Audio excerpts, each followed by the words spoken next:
After talking it over with a friend who shoots stills underwater, I decided to pick up one of these little 3 LED lights that go on sports cams. Now, I'm not looking for a light to go 3 decks down into the Andrea Doria or a quarter-mile into a cavern system with. I'm just looking for something that I can use at a recreational depth, supplemental lighting. And these lights are you see them for about $15 to $25 on eBay and Amazon. I thought I'd give one a try. There were several of these lights that appeared to be identical, with names like Suptig and Lightdow and some unnamed ones. I ordered a nameless one off of eBay. When it arrived, it was a Lightdow. The light came with a few accessories, a charging cord, an adapter for GoPro or other sports cams, a little wrench to tighten down the thumb screw, and an instruction manual in sort of English. Although the English isn't the best, you can get what they're getting at. It's only a light. It's a pretty simple device. I mean, it's got a USB charger, pretty easy opening latch. It works out all right. You better watch this gasket on this door. The way the latch is, the length, and the way the gasket's built, I could see people having leaking problems with it. I've read some reports that the light has leaked and failed. The light has a maximum rated working depth of 98 feet. And here's your on-off switch on the side. I'm going to show you in a second here. I prefer it was just a simple on-off switch, but it's a 4-position thing. And I'll get into that a little bit later. Now, every photo you see of this light online, they have it mounted directly under the camera. And I'm going to recommend you try to do something to create some space between the light and the camera. And the reason why is backscatter. Backscatter, simply put, is the silt in the water between you, your camera lens, and your subject matter. If you have the camera very close to your light, it'll illuminate the particles directly in front of the lens, making them look big and giving you poor results like you see here. Well, before we go underwater with this thing, let's try it out in the cellar. Nice and dark down there. Let's see how we do with it down in the basement. Yeah, there we go. Hey, there's the folding chairs back in that nook. Oh yeah, throws a good amount of light, pretty good beam. I see a few hot spots. That's probably from the reflectors inside the light. You notice some brighter spots.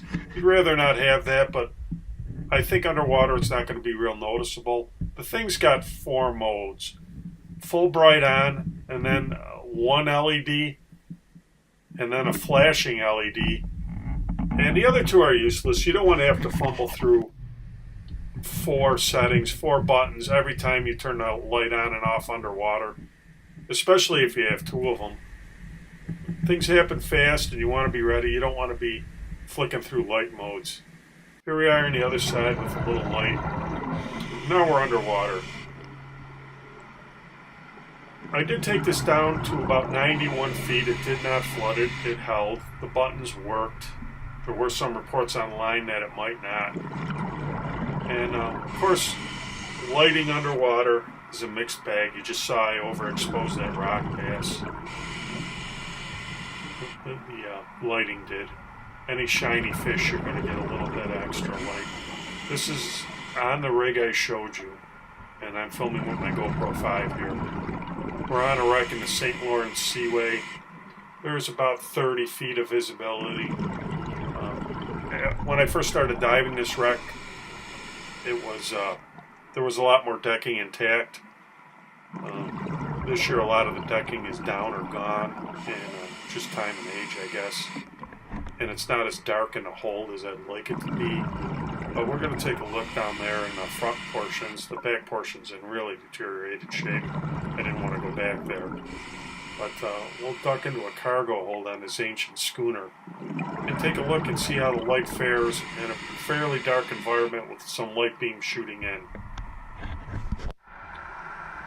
Okay, here we are in the hold there. There's Steve up ahead. side. He's being careful not to kick up much silt. There is an algae bloom with some minor degree going on. You can see that the light doesn't really flood the entire area like it did in the cellar, but it will light up the underside of these beams a little bit and show you a little detail. So, as long as you don't mind looking at zebra mussels. So you have to have limited expectations. Of course, the silt is what limits your visibility to 40 feet. And the light just doesn't blow through it underwater. But it does have some excellent uses here, as we're going to see as I come up from this dive. I come up a rock shoal coming off the thing. These are invasive species. These are gobies. They like to hide in the crevices, so we're going to put the light on them and improve our picture quality quite a bit. You can see where this would have advantages if you were looking at moray eels, crabs, maybe under a coral head for some lionfish if you were diving in the Caribbean. So, all in all, this light, it meets expectations. I'd rather have the one button. There's a few things that I'm not really wild about, but I would probably give it 4 stars out of 5. It does put a pretty good ray of light down to light up some small crevices, which is probably what you're going to use it for. And I'm definitely not one to overuse lighting underwater, that's for sure. Rather have the sunlight. Well, thanks. I hope this helped and help you make a purchase.